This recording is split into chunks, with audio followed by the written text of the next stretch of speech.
Konnichiwa minasan! Liverpool fan in Japan in Miyazaki man's side. We're going to do the Liverpool player ratings following on from the review of the Liverpool versus Arsenal match at the Emirates. Obviously, we went down 3-1. Grab your hot drinks, buckle up, because this is going to be a bit of a spicy one. Mocha Choca Brazilian Bourbon. Oh, and speaking of spicy, I went to Karamen, Miyazaki's own finest spicy lava ramen. Very unique. You're only going to find it in Miyazaki, sometimes in Kyushu, the bottom island of Japan. So check it out in the link below after this video. And just before we get on the ratings, my little bro is doing a minor operation today in the surgery. Wish him best of luck in the comments below. It would mean the world to us. Much appreciated. Red family, you will never walk alone. Let's get on with the show. So as usual, I aim to provide substance in abundance. So what we're going to do is rate the players based on what the function Jurgen Klopp has instructed them for this particular match and how well they proceeded to deliver on those instructions. So obviously this is how we set up with Alisson, Gomez, Van Dijk, Konate, Trent forming the backline, McAllister at the base, Gravenberch right sided 8, Jones left sided 8, Lucho Diaz top left, Gakpo top right, and Jota through the centre. Obviously missing key players were Taro Endo, Dominic Szoboszlai, Darwin Núñez on the bench as well, Connor Bradley, unfortunate with his father passing away. May he rest in peace. This lineup already had question marks from the start, and when you saw the lineup and where they positioned themselves, you hoped for the best, but obviously we know what happened in the end. We went through it in a previous video, but let's go through the ratings. First and foremost, Alisson Becker, usually so assured, one of our key players, dominant in the air, gives vocal instructions, leads from the back and distributes the ball pretty well. He had a pretty much an off day. His distribution wasn't on par. He didn't command the back line properly. He was under the cosh in terms of so much movement and transitions in front of him. Like literally Arsenal players camped in and around this area, and that's always a cause for concern because they could fill into the pockets, they could go out wide, bringing your players out wide. They had players through the centre, and what was really apparent from the off was Gravenberch had to sit here, which means Jorginho really could pull the strings alongside Odegaard floating, and from this position the breaking balls through the lines into the player was very devastating for us, and it's very hard in this regard for Alisson to correctly instruct the right player at the right time because there's so much movement, so much transition, and ultimately the players had to take responsibility, and it just didn't happen on the day. With that in mind, as I mentioned, he should have cleaned out Van Dijk. He should have just went straight through Van Dijk to go through the ball. Martinelli, Van Dijk, everyone, demolish everyone to get to the ball to clear the danger. If Van Dijk wasn't going to clear it first time and the ball bounces and Martinelli's hanging around, then Alisson takes no chances, goes right through Van Dijk to clear the ball, or tells Van Dijk to move out the way, trust Alisson on the ball, Van Dijk to drop, Alisson goes to the ball, etc. Overall kerfuffle, causing us to lose the second crucial goal, losing momentum, and ultimately doing us in for the rest of the game. If your standards are 7 for a decent game, and 6 where the game passes you by no notable mention, when you have a clear mistake, alongside distribution being under par, as well as in goalkeeping, anytime the ball goes to you, you push it away from goal. Obviously against Barcelona, remember the ball was shot by Messi, Suarez was floating around, Alisson palmed it away strong enough to really make sure that Suarez didn't have a second bite of the cherry. Saka made his own luck by positioning himself into an area where he could receive it. He gambled on the opportunity for luck. The luck fell his way, good control, and finished into the side net with the left foot. Obviously he is left footed. So with that in mind, Alisson really performed under par. Just one of those days. In this case, you give him a 5 because he wasn't a calamity. 4 to me literally means you lost the game for the opposition, and 3 means absolutely hopeless. I don't think anyone will get 2 unless it's personal bias or really they did something massively untoward, like going over and just nutting a player in the first minute, that kind of thing, right?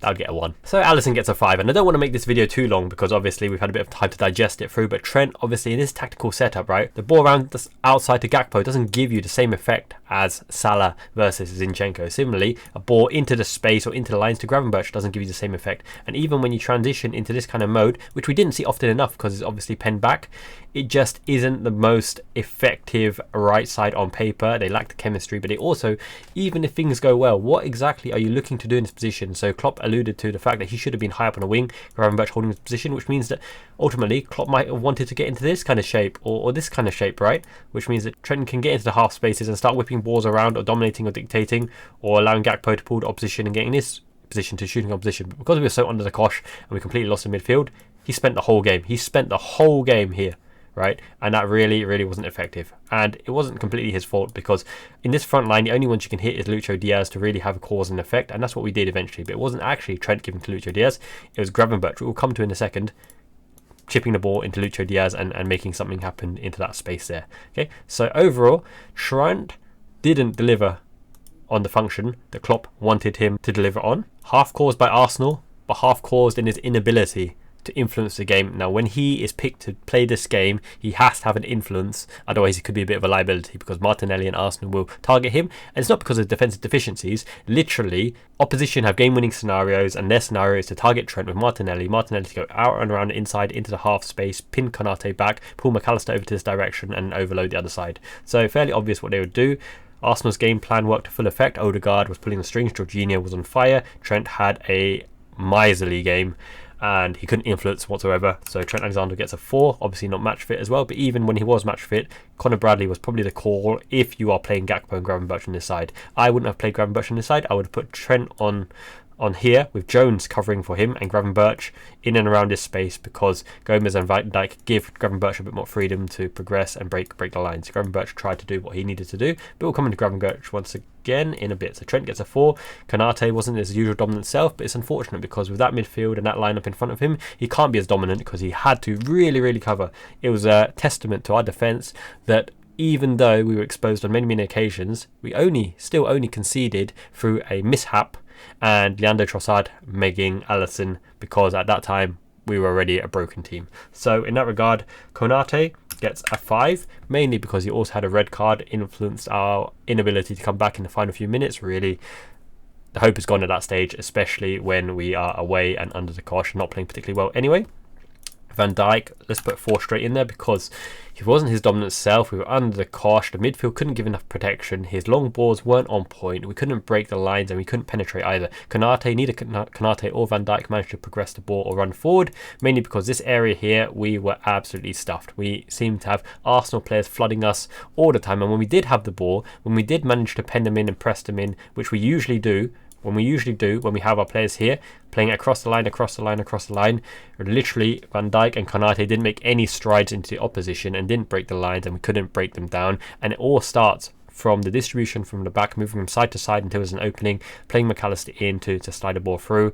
Van Dijk and Konate just did not have a particularly relevant or pleasant game, and he really should have cleared the danger. And if anyone was responsible for that mishap, it was probably Van Dijk's decision making to allow the ball to bounce, and therefore costing us the crucial 2-1 goal, which completely burned our momentum, because we were having a decent spell at that stage. So unfortunately, he will have better days. Doesn't matter. He's our captain, fantastic. He's world class.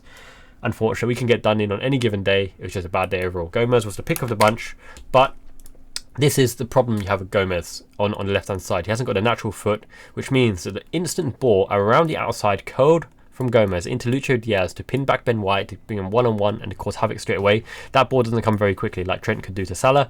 Gomez can't do that ball, but what he is effective at is coming into the lines here and causing a wall, causing a blockade at this section here, which forces him around the outside, which you don't really want to do, because Van Dijk and Gomez are pretty good line defenders anyway. So Gomez, ineffectual going forwards, tried his best to get the ball and do something with it, but ultimately Arsenal's press was too oppressive and we didn't have much with it. But he was the pick of the bunch here.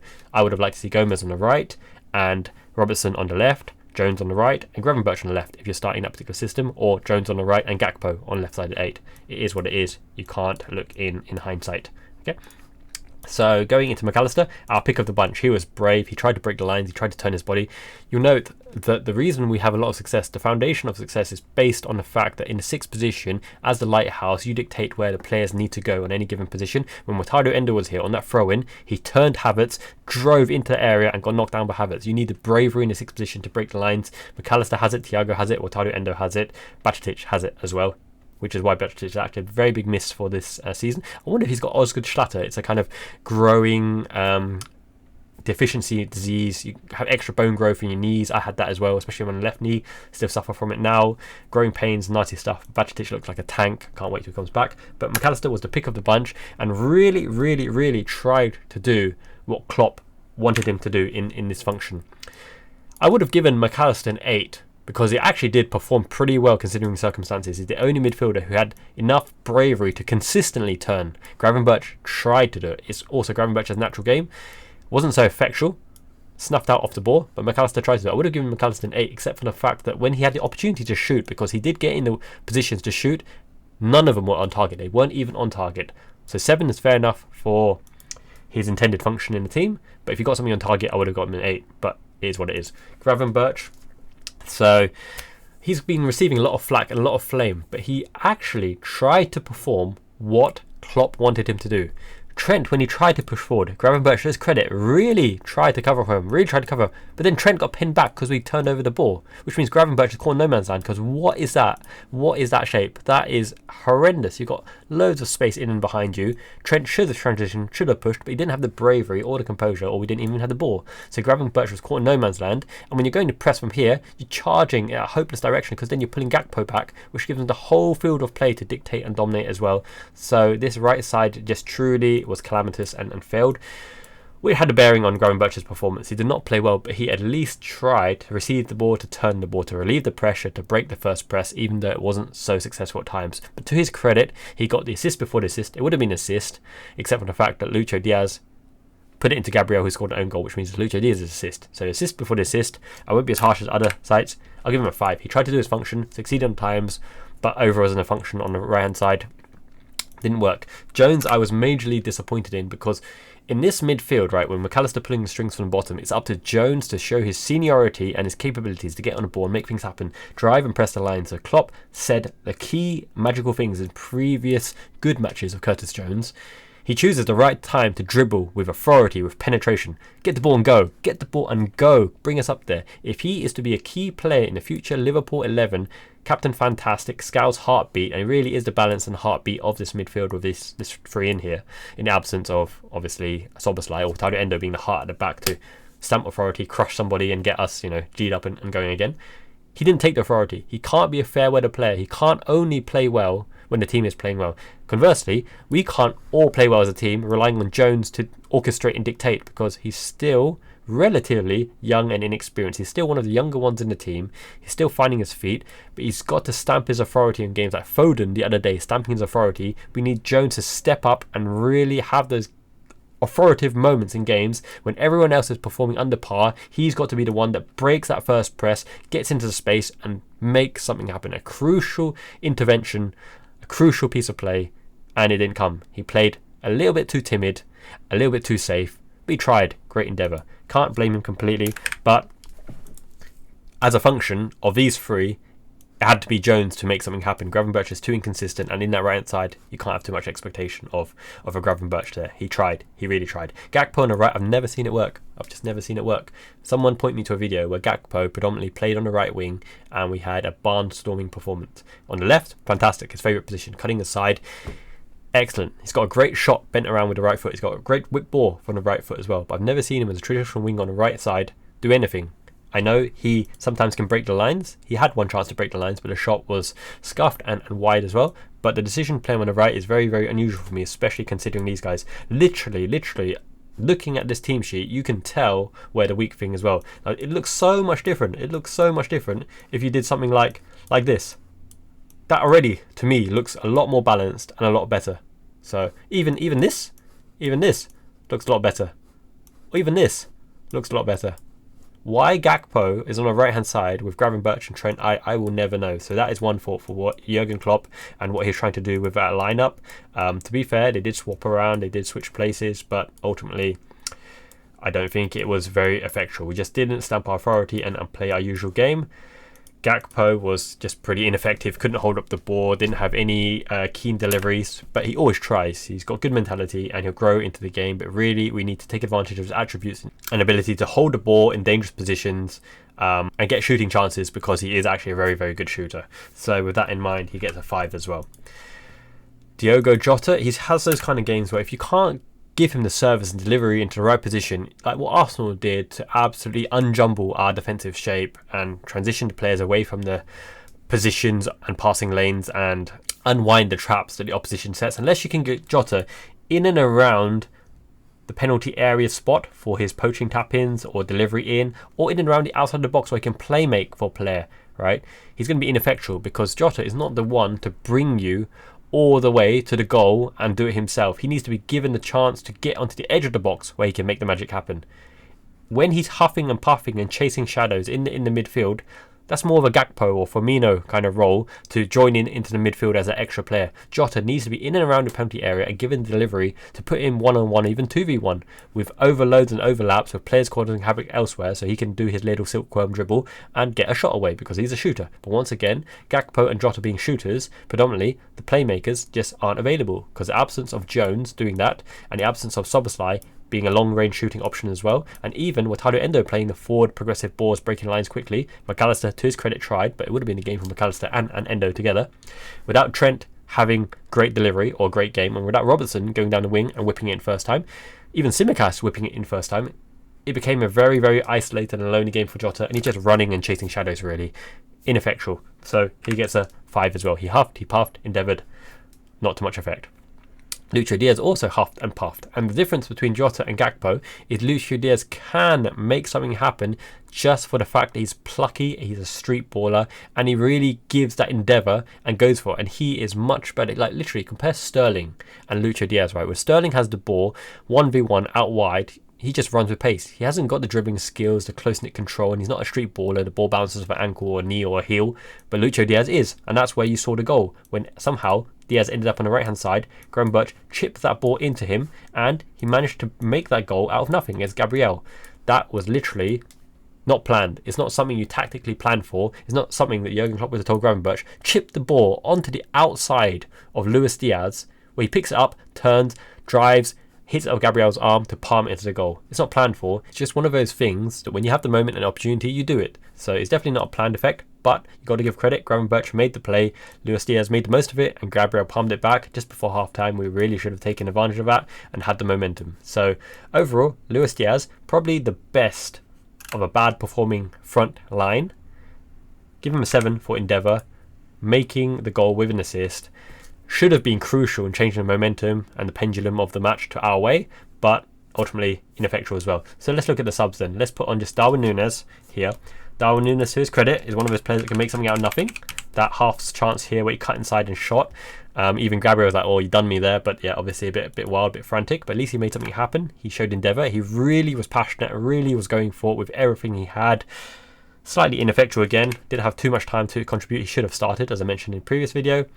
And who else came on? Robertson came on. But Robertson gave us balance, but a little bit rusty still and didn't have his attacking verve because we were under the cosh. Didn't do anything particularly wrong, but didn't have a major impact in the game. 5 as well. Thiago Alcantara came on here, one loose ball, tried to add a bit of impetus with sharp, incisive passing, but that kamikaze ball was a bit ludicrous. He's a bit rusty. Obviously nothing came to it, but ineffectual. Didn't have time to do anything. But the one that really came on and tried to make something was Harvey Elliott. So credit to Harvey Elliott.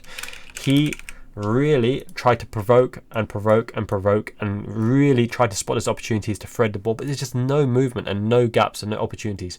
Missing the player in half space like Salah, the little Mazzala positions, or the number 10, or someone who can really make something in that pocket, which really ultimately is only Curtis Jones, Lucho Diaz, or Jota. But if you have these 3 here, you know, there's nothing really happening because we just couldn't play football, as Klopp alluded to. We couldn't really play football. We looked out of options and out of choice and limited, very limited in our attack. We had the one shot on target, right? Very disappointing. So no matter how much Elliott tried to probe and really tried to penetrate into space, because we always have joy in this half space here, we can make things happen, whether it's around the outside into that pocket, a switch to the other side into that pocket, across the back post, cutting in, someone overlapping, all that kind of stuff, all the good stuff. He probed, but ineffectual. But it wasn't his fault. The players in and around him just couldn't do enough to give him the options to influence the game. But he tried, and to his credit, 6. Now, obviously, let's bring on Jurgen Klopp, the magician, the maestro. Let's give him a cone hat as well. So, El Kloppo. Yeah, as I mentioned, questionable tactical setup. He saw the players in training. He knows what he tried to do in this particular match. He tried to go with a system to get Trent in around the outside, to play the balls whipped into Lucho Diaz, to Jota on the back post, maybe Gakpo cutting in or driving it across right-footed. It never happened. It never worked. And he didn't adapt. He didn't change it to a more balanced system, to overload the right where we're always most effective. Couldn't get Jones into the game. Gravenberch ineffectual in the press. McAllister tasked with way too much to do. Our defence under the cosh. We couldn't get a hold of Jorginho. Havertz was pulling our defence out of position. Martinelli had to run on Konate, even outpacing Konate, which is a mean feat as well. Trent couldn't influence the game, and when you've got Trent on the pitch, he has to influence the game, otherwise gets targeted into oblivion. But above everything, Arsenal made Liverpool play bad. They made us look bad. The press was very effective. We couldn't find any half spaces. We couldn't close them down. We couldn't turn over the ball. Our pressing was completely off, and the personnel on the pitch didn't help the system that Klopp tried to implement as well. I think Jurgen Klopp gets a 4 for this particular performance, because even after half-time, somehow we looked even worse at periods. We did have a spell in a game where we're dominating, camped on the halfway line, rotating the ball around, but we never had the penetration needed. And it could be to do with personnel, it could be to do with tactics, it could be to do with mental pressure or fatigue. I don't know, but I couldn't see any tactical innovation that really gave us the chance to win this game. So overall, there's my ratings. Make sure you like the video if you agree. Let me know your ratings in the comments below. This is probably the lowest ratings I've ever given the Liverpool team. It probably is, for sure. I've ever given the Liverpool team, because we usually win, right? Subscribe if you haven't already. Obviously, substance in abundance. Try to analyze what I saw. Let me know if you agree as well. Check out the Karamen video. That ramen is very, very tasty. Until next time, Miyazaki Man Ichiban. Once again, good luck on the operation, little bro. Until next time, peace.